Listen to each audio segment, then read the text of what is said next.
Hola a todos, buenos días y bienvenidos a una nueva clase de la Escuela de Sanidad y Salud de Máster D. Yo soy Angelines Enfeda, que soy una de vuestras profesoras. En la clase de hoy vamos a hablar sobre atención y cuidados a la mujer gestante y vamos a detenernos especialmente en la parte de la alimentación y la nutrición relacionada con este proceso con esta etapa de la vida en el caso de la mujer, la etapa de la gestación. ¿Sí? Damos la bienvenida a todos los alumnos asistentes. Bienvenida Ana Isabel, bienvenida Ana, Ángela, Chaima, Cristian, Eric, Javier, Jessica, Camelia, Liz, Macarena, Marta, Martina, Reina, Sara y Tania. Os recuerdo que cualquier duda que tengáis sobre la clase me la podéis ir haciendo y yo os iré resolviendo las cuestiones durante la clase o al finalizar la misma. Si alguna de las preguntas no se ajusta a lo tratado en la clase, siempre podéis hacérmela llegar a través de la mensajería del campus virtual, ¿de acuerdo? En el horario, o llamándome por teléfono, perdón, en el horario habitual de clase, ¿sí? Fenomenal. Bueno, pues vamos a comenzar. Como os decía, la clase de hoy trata sobre la atención y cuidados a la mujer gestante y específicamente vamos a hablar de la parte de alimentación equilibrada. ¿Qué objetivos nos planteamos en la clase? Bueno, pues en un primer momento, conocer los principales cambios fisiológicos que se producen durante la gestación y también en una segunda parte, que es la parte que también trabajaremos, será identificar necesidades nutricionales durante el embarazo. Haremos un repaso de las principales necesidades y cómo debe ser la nutrición equilibrada durante esta etapa de la vida. Y voy a comenzar la clase haciéndoos una pregunta, ¿vale? Relacionada con la gestación, ¿vale? ¿Cómo definiríais vosotros la gestación o el embarazo? Si tuvierais que explicar con términos lo más sanitarios y lo más profesionales posible, ¿cómo definiríais el periodo de gestación? ¿Qué es la gestación?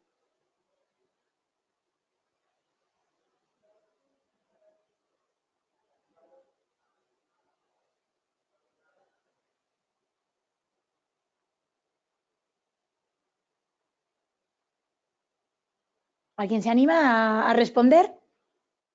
No puntúa para nota esta respuesta, ¿vale? No os preocupéis.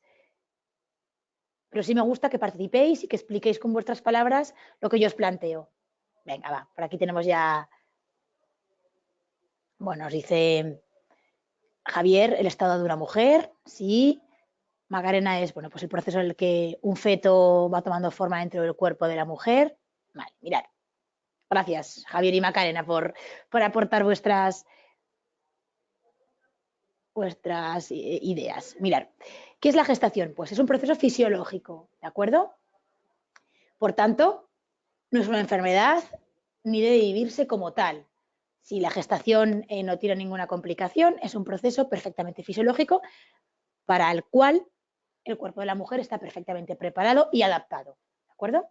La mujer sí que observa que durante este proceso se producen muchos cambios en su cuerpo y debe asumirlos como normales. Por tanto, la información que la mujer tenga sobre este proceso es muy importante y también nosotros como perfil sanitario relacionado con la salud debemos pues, también conocer qué cambios se producen para también bueno, pues saber en qué momento se va a encontrar la mujer de este proceso y pues, también ayudarla en ese camino y apoyarla, ¿vale?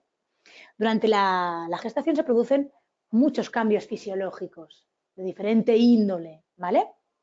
Entonces, aquí os lanzo otra pregunta para que, bueno, intentéis decirme cuáles creéis que son los cambios fisiológicos que se producen en la mujer de manera más importante. ¿A qué aparatos y sistemas afectan estos cambios? Aquí es una imagen de cómo, bueno, pues el cuerpo de la mujer va cambiando. Vamos a ver quién se anima por aquí. Vale, hay cambios hormonales, dice Reina. ¿Qué más cambios hay en nuestra estructura corporal, en la estructura corporal de la mujer? Vale, nuestro abdomen, claro. Hay un aumento de peso y hay una La distensión abdominal, claro. Hay cambios físicos, pero ¿en qué aparatos y sistemas, Reina? ¿En qué? Porque sí, cambios físicos hay muchos. En el pecho, en las mamas, eso es, muy bien, Martina. Ganancia de peso, aumento del tamaño de los senos, alteraciones también a nivel digestivo, nos comenta Reina, muy bien. En el útero, por supuesto. Muy bien, Martina, vale, muy bien. Habla Chaima también de fatiga. Bueno, vamos a ir viendo poco a poco, ¿de acuerdo? Gracias a todos por vuestras aportaciones. En primer lugar, el principal o uno de los cambios más importantes se da en el peso. Es uno de los cambios más evidentes, fundamentalmente debido al acúmulo de líquido intersticial, también se acumula más grasa y hay un aumento de las necesidades nutricionales que se reflejan en un incremento de lo que necesitamos comer, en un incremento de la ingesta. Luego veremos más adelante cuáles son estos incrementos considerados como más habituales, ¿vale? Y en qué debe basarse la dieta de la embarazada. Pero sí podemos decir que en el primer trimestre del embarazo realmente el aumento de peso es casi inapreciable o debería ser inapreciable y el cambio va variando y va aumentando según avanza el embarazo. La Asociación Americana Médica, la American Medical Association, indica que el aumento de peso durante el embarazo debe ser de entre 13 y 15 kilogramos máximo. ¿De acuerdo? Hay embarazadas que engordan menos y embarazadas que engordan mucho más, pero se considera que hasta 15 kilos podría ser un peso adecuado en cuanto a aumento. Por encima de esos kilos, pues, puede complicarse tanto el estado del feto como el de la propia madre. ¿Sí?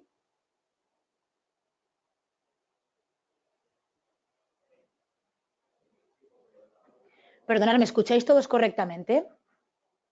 Una compañera me está diciendo que no me escucha y era para comprobar que todo funciona.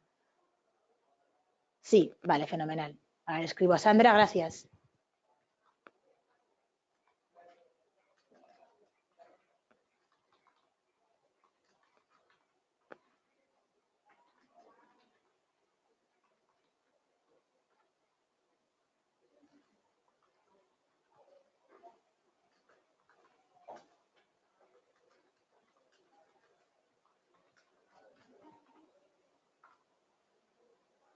Vale, fenomenal. Muy bien, seguimos avanzando. Otro de los cambios que también habéis comentado cuando os he hecho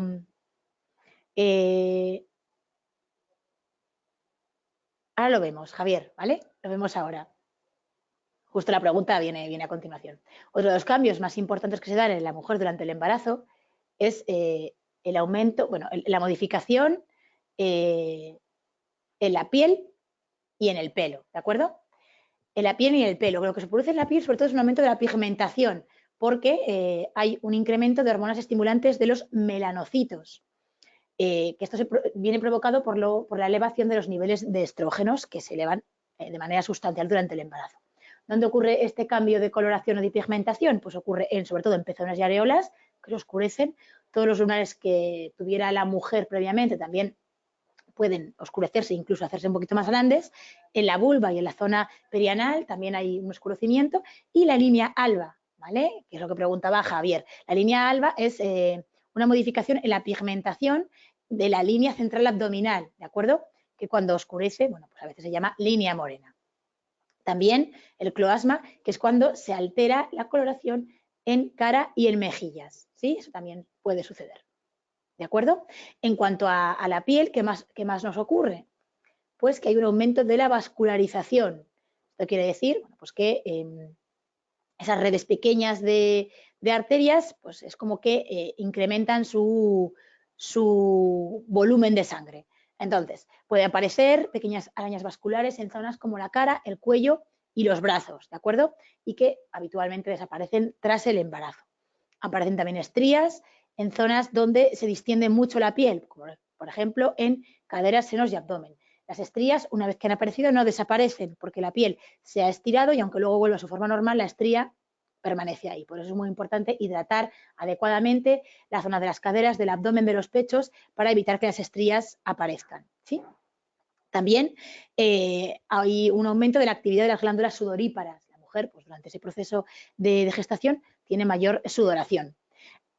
Perdón, que las estrías, se me ha olvidado, suelen ser durante el embarazo rosadas. Y una vez que la mujer ha dado a luz, bueno, pues tienen un color más blanquecino, ¿sí? Además, como problemas relacionados o alteraciones relacionadas con la vascularización, también hablaremos de la aparición de varices, especialmente en las extremidades inferiores y también en la mucosa rectal, que son las denominadas hemorroides, ¿sí? En cuanto al pelo, hay mujeres que durante el embarazo tienen un mayor crecimiento de pelo y un mayor brillo, y otras mujeres, sin embargo, que tienen caída del pelo, ¿vale? Lo que sí que es cierto es que después del parto se observa una importante pérdida capilar y que después se renovará habitualmente sin ningún tipo de problema, ¿sí? Vale, estos son los cambios en cuanto a piel y pelo, ¿vale? Estupendo. Seguimos avanzando. Hemos hablado del peso, de la piel y del pelo. Y vamos a hablar ahora de los cambios en el aparato respiratorio, que también algunos de vosotros pues habéis hecho alusión a ellos, ¿verdad? Vale. Vamos a hablar ahora del aparato respiratorio y del aparato circulatorio, de los dos aparatos que también sufren modificaciones durante el proceso de gestación. En cuanto al aparato respiratorio, debemos recordar que durante el embarazo hay un aumento en el volumen de aire por minuto. Se considera que hay un aumento de un 30 a un 40%, que da lugar en ocasiones a sensaciones de fatiga y una alcalosis también. Lo que sucede, esto se da para cubrir las necesidades de oxígeno que han aumentado en la madre y que aparecen en el feto. Por tanto, por eso ese incremento del volumen de aire por minuto. La respiración pasa a ser torácica porque como el diafragma se ha elevado, es muy complicado realizar una respiración abdominal durante el proceso de embarazo. Las costillas, además, debido a que el diafragma se eleva, se horizontalizan, ¿vale? Recordad que las costillas tienen la forma también semicurvada, siguiendo la línea del diafragma. Durante el embarazo tienden a ponerse en horizontal, también dificultando pues bueno, la expansión adecuada de los pulmones. Recordad también que el útero va aumentando de tamaño y provoca mayor presión intraabdominal, lo que dificulta la movilidad adecuada del diafragma. También es frecuente que aparezca congestión nasal e incluso hemorragias producidas por el aumento de estrógenos, también vinculado directamente. En cuanto al aparato circulatorio, sucede lo mismo que con el aparato respiratorio. Hay mayor demanda, hay un aumento progresivo de las necesidades sanguíneas. Se considera que entre un 30 y un 50%. Recordar además que cuando se desplaza el diafragma también produce un desplazamiento del corazón hacia arriba y hacia la izquierda, ¿de acuerdo? Y esto también provoca que, bueno, que se modifique un poco esa estructura corporal. El aumento del volumen sanguíneo también a veces provoca incremento de volumen en las extremidades inferiores debido a la presión que ejerce el útero sobre la zona inferior. Esto se asocia precisamente a la aparición de edemas, varices y también de hipotensión postural. ¿De acuerdo? Es muy frecuente, en un porcentaje muy alto de embarazadas, la presencia de estas alteraciones relacionadas tanto con el aparato circulatorio como con la piel, que hemos comentado anteriormente. ¿Sí? Muy bien. Hemos visto, pues, modificaciones en peso, piel y pelo, aparato circulatorio y aparato respiratorio, ¿sí? Veremos ahora también los cambios que se producen en aparato digestivo, aparato urinario y rectal y en el útero, ¿de acuerdo? Y serán ya pues, los que van a abrirnos la puerta a continuar avanzando hacia el tema de la nutrición. En el aparato digestivo, una de las principales características que se asocian al embarazo es la presencia de náuseas y vómitos, sobre todo durante el primer trimestre, ¿de acuerdo? Estas causas se atribuyen habitualmente a causas hormonales y también a los cambios que se producen en nuestro cuerpo a la hora de metabolizar hidratos de carbono, aunque también influyen efectivamente factores emocionales y cambios en el gusto y en el olfato. No todas las mujeres tienen estas sensaciones de náuseas y vómitos en ese primer trimestre. Y hay mujeres que esa sensación les permanece durante todo el embarazo. Hemos de recordar también que con todos los cambios estructurales dentro de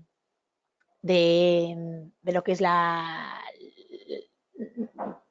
nuestra zona central, el aumento de tamaño del útero, la elevación del diafragma, modificación de las costillas, también va a haber afectación en el aparato digestivo.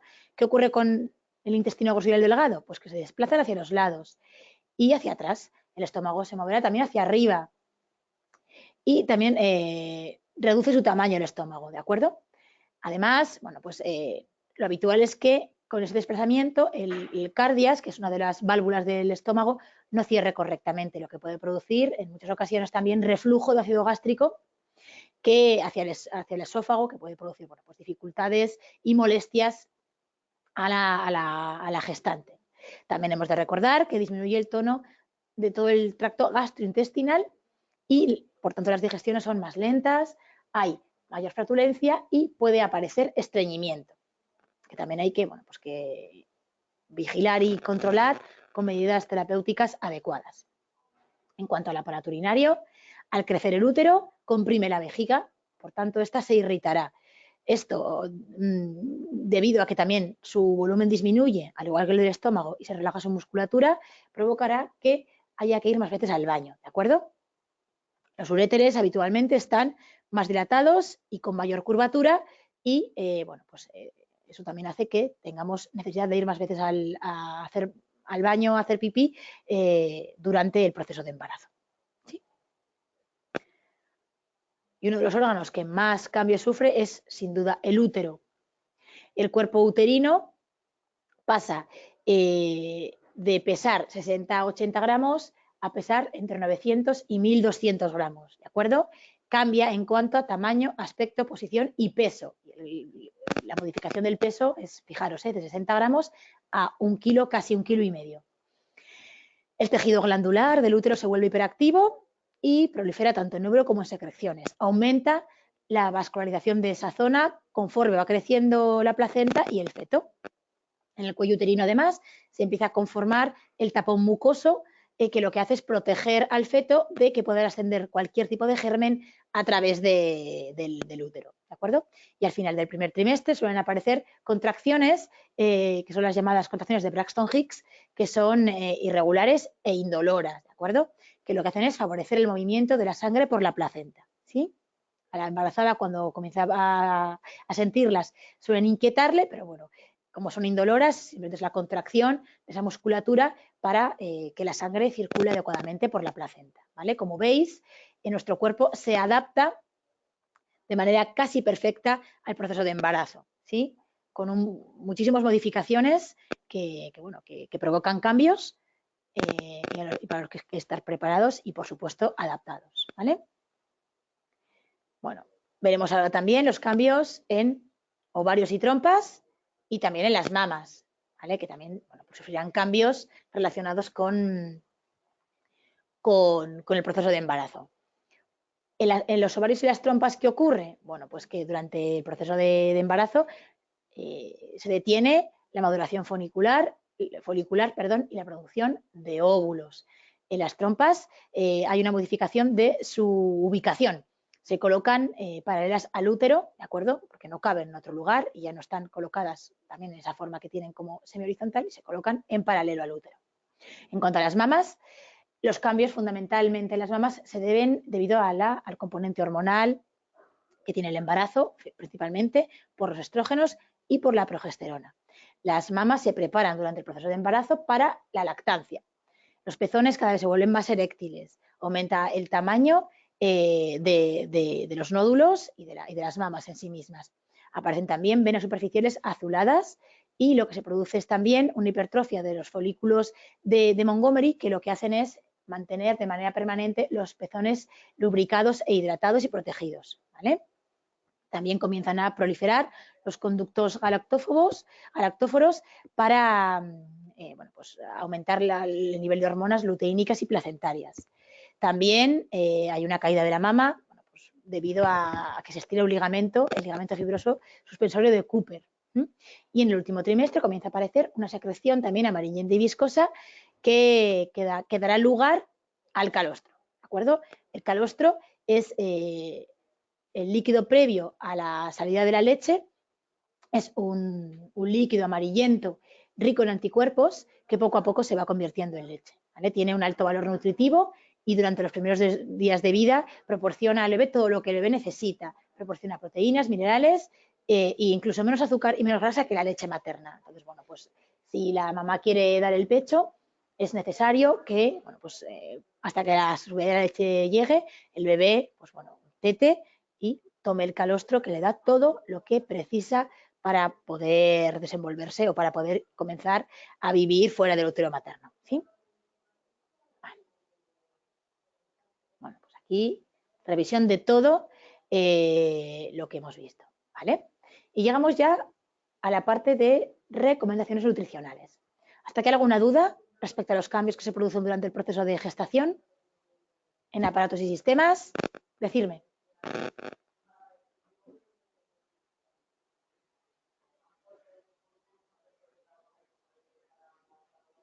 ¿Todo bien? ¿Todo claro?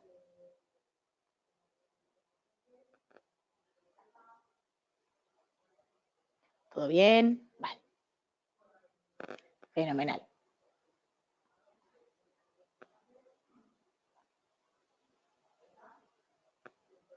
Estupendo.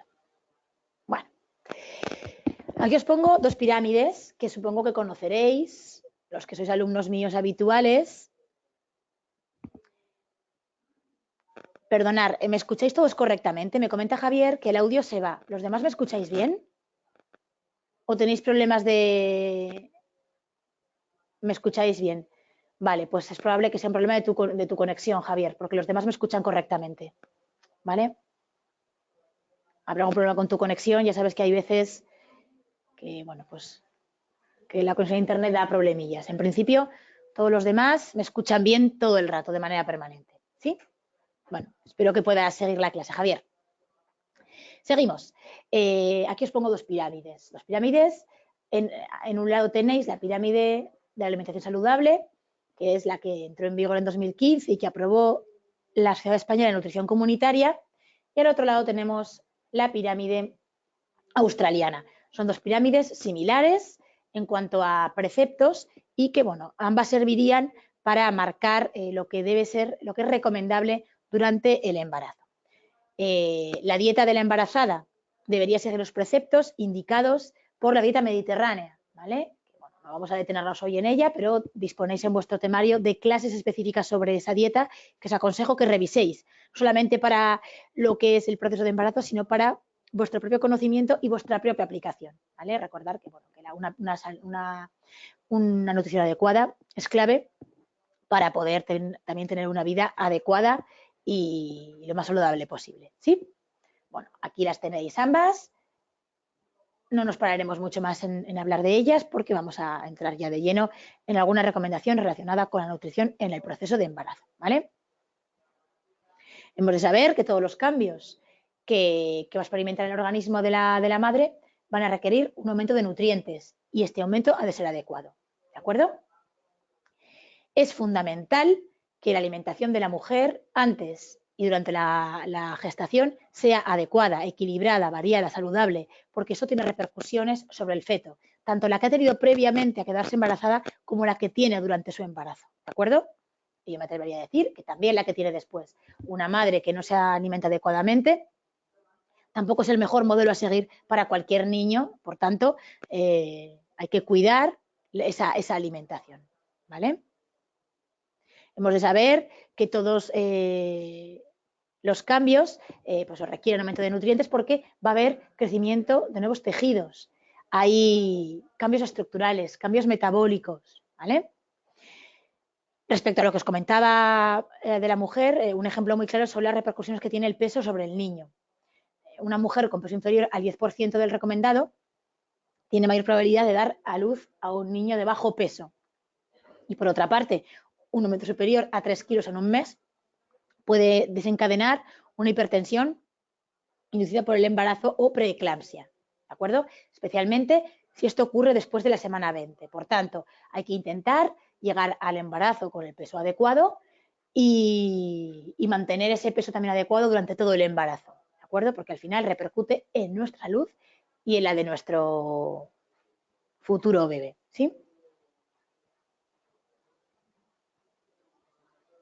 Debemos saber que las necesidades energéticas variarán en función de la edad, constitución y ritmo de vida de la mujer, ¿de acuerdo? Por lo que además de considerar las características previas, hay que adaptarse a los hábitos dietéticos que había previamente, ¿vale?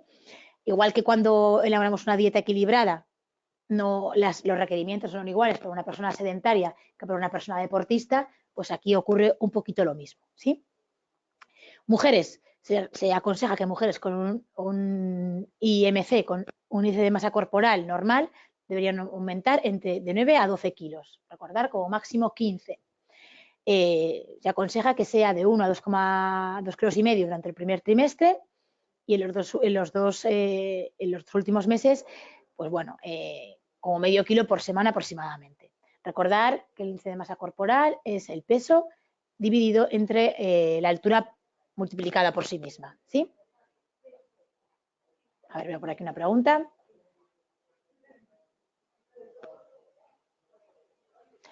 Durante el primer trimestre no debe aumentarse el aporte calórico. La mujer tiene que comer exactamente igual que comía y, si es posible, más saludablemente. Pero si en el segundo y en el tercer trimestre debe haber un aumento de 300 kilocalorías más con respecto a la alimentación previa. Lo recomendable es que el aporte energético diario no sea superior a 2.500 o 2.800, ni inferior a 1.700. Debe moverse entre este abanico, 1.700 y 2.800 como máximo, ¿de acuerdo? Hay alimentos que, da igual el estado de salud de la mujer, deberían intentar limitarse durante el embarazo, ¿vale? Ahora veremos también algunas situaciones de salud concretas en las que algunos otros deben controlarse, pero en cualquier embarazada sana, sin ningún problema previo, deberían evitarse el consumo de charcutería y embutidos, picantes, fritos, pescados grasos, salazones y ahumados, mariscos, controlar el consumo excesivo de féculas, también cuidado con las bebidas gaseosas, con la bebida industrial y con las especias, ¿de acuerdo? Insistimos, la dieta de la embarazada debe basarse en la dieta mediterránea, que la dieta mediterránea y las dos pirámides que hemos dicho vienen también a decir esto. Cuidado con el consumo de estos alimentos, ¿vale? Por tanto, no es tan distinta la dieta de la embarazada a la dieta de una persona normal que quiera cuidarse y quiera tener una alimentación saludable, ¿sí? Vale. ¿Qué objetivos se persiguen o debemos perseguir durante el embarazo respecto a la dieta equilibrada? Bueno, pues lo primero que hay que intentar cubrir son las necesidades nutricionales de la mujer embarazada. Ya hemos comentado el aporte en cuanto a kilocalorías y ese aumento progresivo. Lo que hay que hacer también es que el cuerpo de la mujer esté preparado para el parto. El trabajo de parto es un trabajo intenso y la mujer debe estar perfectamente nutrida, hidratada, para poder afrontarlo pues, en perfectas condiciones. Además, debe satisfacer las exigencias nutritivas del bebé, ¿de acuerdo? Para que pueda estar el bebé también en perfecto estado y sus órganos, sistemas y aparatos puedan madurar de manera correcta. Y además, debe asegurar la reserva energética en forma de grasa para la lactancia, ¿de acuerdo? Para que luego la mujer pueda dar el pecho y, bueno, pues ya sabéis que la leche materna tiene un porcentaje muy elevado en grasa y esa grasa pues también se extrae de las reservas que ha ido acumulando la mujer sobre todo durante el embarazo. Antes del embarazo es recomendable también asegurar que existan adecuados niveles de estos micronutrientes, como serían vitamina D, ácido fólico, vitamina B12 y hierro, ¿vale? La vitamina D se obtiene a través de lácteos no desnatados, pescados azules y yema de huevo. El ácido fólico, verduras y hortalizas, legumbres, frutos secos y cereales, sobre todo integrales. La vitamina B12 en alimentos de origen animal y el hierro en mariscos y también en algunas carnes rojas como ternera, buey, alguna blanca como el conejo, ¿vale? ¿Cómo se reparten los nutrientes durante el embarazo? no es muy distinto a cómo se reparten en cualquier dieta equilibrada. Entre el 50 y el 55% deberían aportar los hidratos de carbono, entre el 30 y el 35% las grasas y entre el 15 y el 20% las proteínas, ¿de acuerdo? En cuanto a los hidratos de carbono, es recomendable que la base sean alimentos de origen vegetal, cereales, legumbres, verduras y frutas. En cuanto a las grasas, debemos procurar que sobre todo que haya una cantidad moderada de grasa insaturada para evitar problemas también de aterosclerosis. En cuanto a las proteínas, hay que controlar que estas no sean solo de origen animal. En España hay un problema con la nutrición y el aporte proteico. Consumimos más proteínas de las debidas y consumimos más proteínas de origen animal de las recomendables también. Por tanto, deberíamos también cuidar esta parte de la nutrición. ¿Sí? Vale. Y aquí a continuación os quería hablar también de recomendaciones nutricionales en situaciones especiales, ¿vale? Se pueden dar más problemas durante la gestación, pero las principales, los que afectan a un porcentaje más elevado de mujeres, son la diabetes gestacional, la preeclampsia, el estreñimiento y la toxoplasmosis. La diabetes gestacional es un tipo de diabetes que se da durante el embarazo, relacionada con algunos factores como por ejemplo la edad o dieta inadecuada previamente, y lo que hace es pues que se elevan los niveles de glucosa en sangre y la embarazada debe controlar esos niveles de glucosa. ¿Qué hay que hacer? Pues bien, vigilar las raciones de hidratos de carbono sin eliminarlas. Se pueden consumir, pero hay que vigilarlas y además tienen que estar bien distribuidas a lo largo del día para mantener un nivel de glucemia estable. Hay que elegir siempre alimentos integrales, legumbres, frutas y verduras cuyo índice glucémico es más bajo, de modo que la glucosa pasa a sangre de manera más lenta. Lo que hay que evitar, evidentemente, son los dulces, la repostería y los alimentos muy azucarados, ¿vale? Eso sí que hay que eliminarlos de la dieta de la mujer que tenga diabetes gestacional y casi diría yo de cualquier embarazada, ¿vale? La preeclampsia se caracteriza porque es un conjunto de síntomas en los que la mujer tiene hipertensión arterial y también pérdida de proteínas a través de la orina. Además, aparecen edemas y retención de líquido en las extremidades. ¿Qué consejos nutricionales se pueden dar? Bueno, pues consumir 2 litros de agua al día y también evitar la sal, tanto la sal no visible, la sal presente en algunos alimentos, sobre todo precocinados o alimentos fritos, y la sal de mesa. Además, hay que asegurar el consumo de verduras y hortalizas en la comida y la cena, al menos 3 piezas de fruta al día, ¿de acuerdo? El estreñimiento, lo que hay que hacer es mantener una dieta equilibrada, rica en verduras, frutas, hortalizas y alimentos ricos en fibra para favorecer ese tránsito intestinal, ¿de acuerdo? También el consumo adecuado de agua contribuye a esa adecuada evacuación, ¿sí? Y por último hablamos de la toxoplasmosis. Es una enfermedad infectocontagiosa. Se produce por un parásito que se transmite a través del excremento de gato o el consumo de agua o vegetales contaminados o carne cruda, especialmente la de cerdo, ¿vale?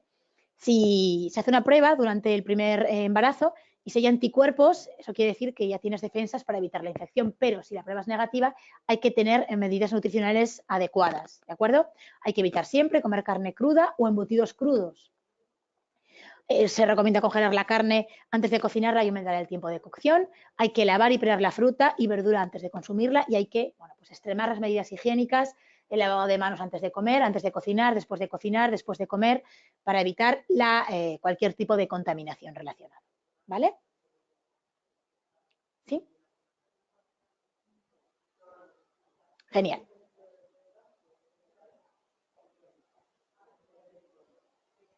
Vale. Vamos a hablar ahora brevemente de algunos signos y síntomas que producen alerta y que en caso de producirse debemos consultar rápidamente con el médico, ¿de acuerdo? Sería el caso de los vómitos muy intensos y severos, de las cefaleas muy intensas, si hay edemas importantes en cara o en sacro, si aparecen contracciones uterinas muy intensas y comienzan a ser dolorosas, también hay que acudir al médico. Si percibimos ausencia de movimiento fetal, también es motivo de alerta, y también si tenemos expulsión de líquido amniótico o sangrado por la vagina. Son señales de alerta que indican que debemos acudir al médico para que controle que todo es correcto y que no sucede nada durante nuestro embarazo. ¿Vale? Y ya por último, vamos a hablar del ejercicio físico, de la actividad física, sus beneficios para la mujer embarazada, ¿de acuerdo? Hemos de recordar que el ejercicio físico a todas las personas les produce sensación de bienestar, por tanto, es muy recomendable también para la mujer embarazada. Además, ayuda a eliminar posibles excesos de líquidos que se pueden producir durante el embarazo y tonifica los músculos preparándolos para el trabajo de parto. Facilita la preparación para el trabajo de parto y facilita también la recuperación posterior de la mujer después de dar a luz, ¿de acuerdo? Lo que se recomienda es que el ejercicio sea ligero y que permita parar en cuanto aparezca fatiga o signos de disnea, ¿vale? Dificultad respiratoria. Caminar es una actividad muy recomendable. Se debe evitar, por ejemplo, la equitación o el esquí, por el riesgo que conllevan. También el pilates y el yoga son actividades muy recomendadas, pero siempre que se hagan en un centro especializado y cuando el formador tenga conocimientos adecuados. Hay movimientos, posiciones y situaciones que hay que evitar, tanto en el yoga como en el pilates, en el caso de la mujer embarazada, ¿de acuerdo? Otro tipo de ejercicios muy aconsejados son los denominados ejercicios de Kegel, que consisten en la contracción y relajación de los músculos pubococcígeos, ¿de acuerdo? Y que se pueden realizar de manera sencilla durante la micción, apretando y relajando los músculos. Esto contribuye a mejorar el tono de esa musculatura y también ayuda luego a posteriori en el trabajo de parto, ¿de acuerdo? Y además luego pues, nos ayudará a impedir la incontinencia que puede presentarse en etapas posteriores de la vida asociada al embarazo, ¿de acuerdo? Durante el embarazo, al igual que es necesario el ejercicio, también es necesario el reposo, ¿de acuerdo? Se recomienda que se programen periodos cortos de descanso, tanto durante el día como durante la noche, ¿vale? Intentando que el sueño sea lo más reparador posible para la mujer embarazada. ¿Sí? Vale, fenomenal. Si os parece, hacemos una pequeña recopilación de lo que hemos visto durante la clase de hoy. Hemos hablado de lo que es el embarazo, recordad, proceso fisiológico que somete a muchos cambios al cuerpo de la mujer, pero que en ningún caso debe ser tratada como una enfermedad, a no ser que haya complicaciones, ¿de acuerdo? Hemos visto todos los cambios que se producen en aparatos y sistemas y en la parte final de la clase hemos hablado de recomendaciones nutricionales en la mujer que está en buen estado de salud y también en el caso de algunas enfermedades concretas, ¿de acuerdo? Y para finalizar hemos hablado de signos de alerta y que requieren acudir al médico y de la actividad física. Y ahora me comentaba una compañera que quería que repitiera lo que es la toxoplasmosis, ¿verdad? Volvemos atrás. Bueno, pues es una enfermedad infectocontagiosa, ¿vale? Que le produce un parásito. Se hace una prueba durante el primer trimestre del embarazo para comprobar si la gestante tiene o no defensas o anticuerpos para afrontar la infección si llegara a entrar dentro del cuerpo de la embarazada. Si no los tiene, tiene que evitar el consumo de algunos alimentos, como carne cruda o cualquier tipo de embutido crudo, ¿de acuerdo? Se recomienda congelar la carne antes de cocinarla y luego aumentar el tiempo de cocción. Hay que tener mucho cuidado con los vegetales, tienen que estar muy, muy bien lavados, vegetales y fruta, ¿vale? Y verdura, antes de consumirlos, ¿de acuerdo? Y hay que emplear medidas de higiene, como el lavado de manos, antes de comer y antes de hacer la comida, para evitar que, bueno, pues que el parásito pueda entrar en el cuerpo de la mujer, porque bueno, si la embarazada padece toxoplasmosis, que además no da apenas síntomas, bueno, pues pueden producirse malformaciones, alteraciones graves en el feto. Por tanto, hay que tener mucho cuidado con, bueno, pues con estas recomendaciones nutricionales, hay que seguirlas al pie de la letra, ¿sí? Fenomenal. Muy bien. ¿Aclarado?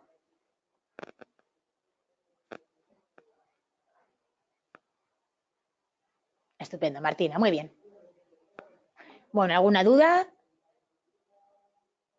¿Pregunta? ¿Inquietud? Decirme, ¿todo bien?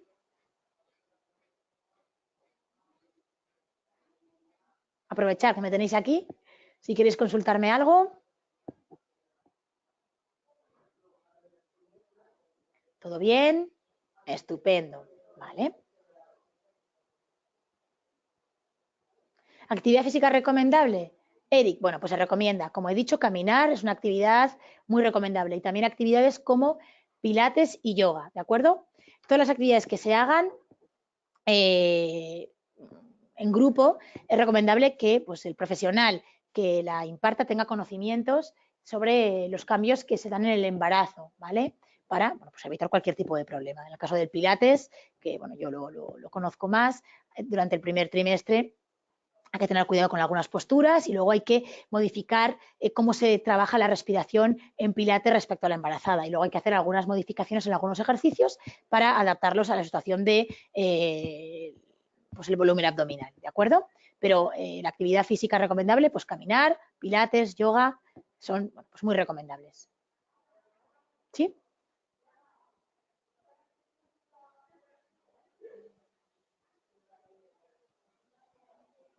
¿Alguna otra duda, chicos? ¿Algo que comentar? Decirme. ¿Todo bien?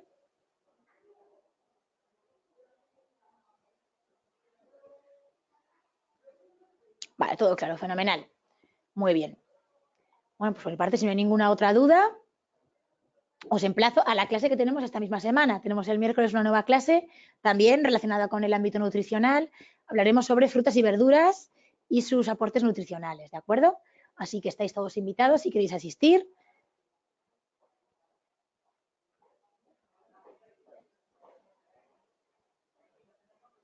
¿Vale? Y así podemos comentar lo que necesitéis. Perdona, Javier, ¿a qué te refieres?